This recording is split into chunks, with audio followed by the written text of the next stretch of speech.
दोस्तों, आपने social media पर वायरल बड़े बड़े ट्रक्स के ऊपर 3 बोइंग 777 एयरक्राफ्ट तो देखे होंगे।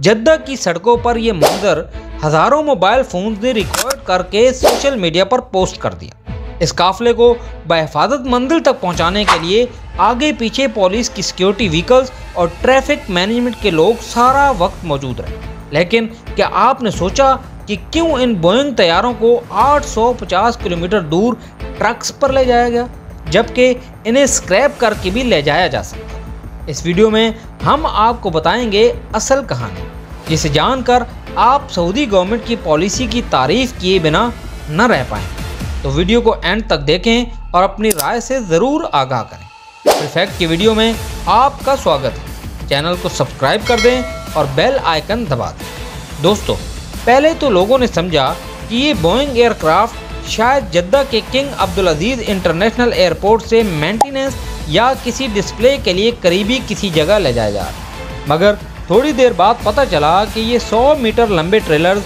अपनी मंजिल की तरफ 850 किलोमीटर दूर सऊदी अरब के दारुल हुकूमत रियाज ले जाए जा रहे हैं। बोइंग 777 को सड़क के ज़रिए 850 किलोमीटर दूर भेजना कोई आम बात नहीं, और इस काम को करने वाला सऊदी अरब दुनिया का पहला मुल्क भी बन गया। इससे पहले 2004 में यूरोप में रिकॉर्ड बना था, जब एक कनकॉर्डी जेट को हीथ्रो एयरपोर्ट से स्कॉटलैंड की म्यूजियम तक 643 किलोमीटर का फासला तय करके ट्रांसपोर्ट किया गया था। और अब सऊदी अरब ने एक नहीं बल्कि 3 बोइंग 850 किलोमीटर बाय रोड ले जाके नया रिकॉर्ड कायम कर दिया। ये सिर्फ एक वर्ल्ड रिकॉर्ड नहीं बल्कि सऊदी अरब का बहुत ही सोचा समझा मार्केटिंग प्लान था, जो कि बिलाशुबा बहुत कामयाब रहा। चलिए अब हम इस डिटेल में समझने की कोशिश करते हैं कि असल में ये सारा मामला है क्या। कन्वॉय में सबसे पहला एयरक्राफ्ट 26 साल पुराना बोइंग 777 है, जिसे 1998 में सऊदी एयरलाइंस को दिया गया था। ये जहाज़ 18 साल तक सर्विस में रहने के बाद ग्राउंड कर दिया गया और पिछले 8 साल से ये जद्दा एयरपोर्ट पर खड़ा था। दूसरे 2 एयरक्राफ्ट भी करीब 18 साल तक काम करते रहे और फिर पिछले 7-8 सालों से ग्राउंड हो चुके। इन तीनों बोइंग 777 एयरक्राफ्ट ने अपनी सर्विस लाइफ के दौरान लगभग 50,000 घंटे हवा में उड़ान भरी। सर्विस लाइफ का मतलब होता है जब तक एयरक्राफ्ट नॉर्मल ऑपरेशंस के लिए फिट है, और जब ये ख़त्म हो जाती है तो बनाने वाली कंपनी के मुताबिक इसे फ्लाई नहीं करना चाहिए। लेकिन फिर सवाल ये उठता है कि जब एक एयरक्राफ्ट अपनी सर्विस लाइफ पूरी कर लेता है तो उसका क्या होता है। दरअसल अक्सर इन एयरक्राफ्ट को एयरक्राफ्ट बोन यार्ड में भेज दिए जाते हैं। बोन यार्ड वो बड़े बड़े मैदान होते हैं जहां पुराने एयरक्राफ्ट को पार्क किया जाता है, ख़ास तौर पर ड्राई या रेगिस्तान जैसे मकामात पर। ड्राई क्लाइमेट इन एयरक्राफ्ट को जंग से महफूज रखता है।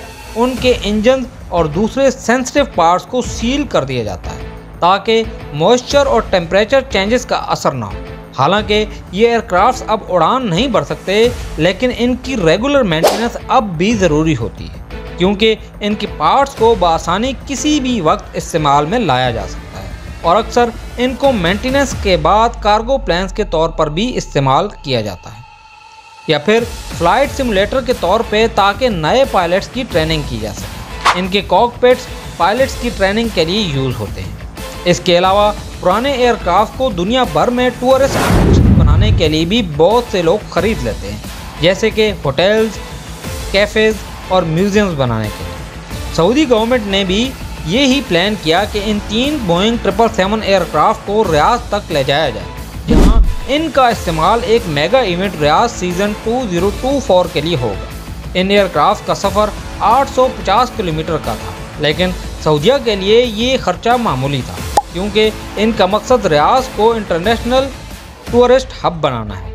रियाज सीज़न 2024 सऊदी अरब के कैपिटल में एक बड़ा इवेंट होने जा रहा है, जहाँ एंटरटेनमेंट, शॉपिंग, कल्चर और स्पोर्ट्स को प्रमोट किया जाएगा। इस इवेंट को मुख्तलिफ 14 जोन्स में डिवाइड किया गया है, जिसमें Bollywood World, Bollywood City, Kingdom Arena, Wonder Gardens, zoo और बॉलीवुड रनवे भी शामिल किया गया है।